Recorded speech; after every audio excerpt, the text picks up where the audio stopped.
If you want unusual results, you have to have unusual habits. This is one of my favorite quotes from Alex Hormozi because in simplest forms, it defines the process of how to break out and find success. With this video, I wanted to take a deep dive on this quote and explain how you could apply it into your life to find the unusual levels of success you're looking for. To find unusual levels of success requires unusual goals, unusual effort, unusual beliefs, and unusual habits. The majority of people in the US are going to high school, then jumping into college, trade school, or straight into workforce. And if they do go to trade school or college, they'll be in the workforce right after. Then the majority of these people find a middle-class job. They'll eventually probably find a wife, settle down, get a house and a mortgage, have some kids, and live middle-class lives in the suburbs. And this, of course, is a generalization, and maybe that life is what seems great for you. But some statistics that really jump out at me and scare me is just how similar this life is to the majority of the people. If you're watching this video, you probably already realized that the usual life isn't for you. If you haven't, there's a lot of other things about this that really scare me. Over 50% of marriages of people living these usual lives end in separation or divorce. And another percentage on top of that are staying in unhappy marriages. The average American is over $10,000 in debt. The average American is unsatisfied with the amount they're making. I know I would be unsatisfied making the median wage in the US. The average American has some degree of depression. The average American is overweight. And these things don't align with where I want to be. Maybe they do for you, but they don't align. But when looking at this, we can also equate habits.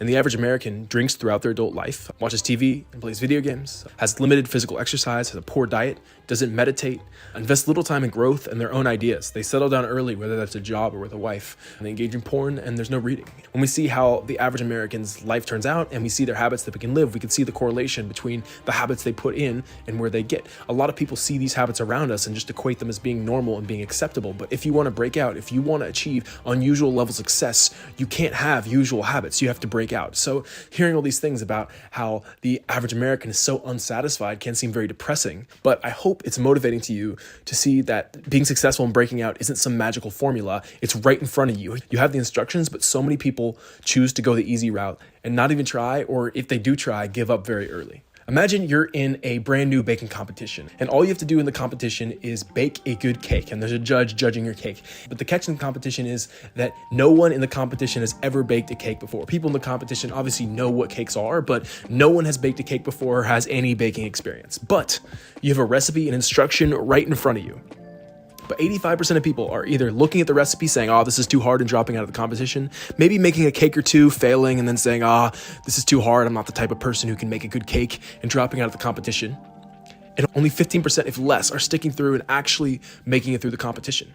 But here's the catch about this competition. This competition, you can make as many cakes as you want to, and there's no time limit. You can make as many terrible cakes and bake them incorrectly, and the judge will let you try again. But yet so many people are only trying to make one or two cakes and dropping out when there's $1 million on the line. So many people are only trying one cake, two cake, dropping out, even though you can make as many bad cakes if you want to. And you know what happens when you make a bad cake? You learn how to make it better the next time. If you burn the cake, you learn not to leave it in the oven so long the next time. Because even with the recipe right in front of you, you might mess up the first few cakes, but by the time you get to cake number 10 or 20, you will probably have learned a thing or two.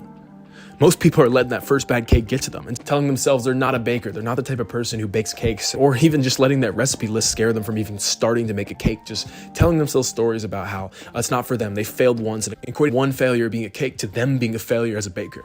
The truth about it is, if you look at anyone who's seated at a competition, they all failed in their first cake. The truth is, when you look at it, any successful cake baker has made bad cakes before in their life. They had to get through those failures and learn from them and get better. So in this little metaphor, it might seem so obvious just to stick in there and keep making cakes until you get there when there's $1 million on the line. It can just take 10 or 20 cakes until you get a cake that's good enough to get through. But when we're looking at the big picture of life, when it takes so much more work than just those few steps of putting ingredients together, it can seem so much more daunting. But really, this is blown up. The stakes are much larger too. Even $1 million is nothing compared to the scope of the outcome of our entire lives, a life in mediocrity versus a life of the success that you want. That's so much bigger than even $1 million from a cooking show. It's a lot more work, but it's a lot more reward at the end if you adopt these. And the recipe for success is right in front of us, but many people are just letting the work in front of them scare them away, or their failures scare them away and tell themselves that they aren't cut out for this. The two biggest factors in success are, number one, getting started. So many people buy a book and then it takes them a month to turn the first page, but once they do, they're ripping through the pages, getting through it. It's so hard for people to get started, but once they do, they get through that. People are afraid of that first period. That's those people that see the recipe list and just bow out immediately. They're like, I don't want to go through the process of figuring this out and going and stumbling through it the first time. I don't want to go through that process of getting into the mindset of doing that. So they don't ever start. The hardest thing is getting started. And number two is not letting your failure scare you away. You can fail as many times outcomes you want in life. Every single successful person has failed. No one was successful the first time making a cake or starting a company or whatever it is. And the most successful people have probably failed the most. It's their ability to deal with failure. Because they fail once or twice or 100 times, that does not make them a failure. The ability to deal with failure is so much more powerful than not failing at all. If you never try, you'll never fail at all, but you also never get nowhere. It's the ability to deal with failure. So what is the recipe? We can go back to that list of habits. If you look at the people that are sober throughout their adult lives, that don't watch TV, that don't play video games, that are very healthy with their diet and get good physical exercise, that meditate regularly, that invest time in their growth and their ideas, that don't settle down early and focus on their mission first in life, and they read actively, you'll find the majority of those people, if not most all of that people, whatever that percentage is, if it's 5, 3, 1% of people of the population, if you find people doing those habits, I bet you'll find that almost every single one of them is successful in what they put their mind to in life. By adopting these unusual habits, they're able to find unusual levels of success. And beyond just usual habits, thousands of the world's most successful people have written books detailing how they found success, but the majority of the people just ignore them. For the first time in history of the world, we have access to the world's knowledge at our fingertips, which is great, but can also be overwhelming. It's like instead of having just one cake recipe, we have a million to choose from, which may seem better, but you have to sort through which ones are actually good, which ones you have the ingredients for.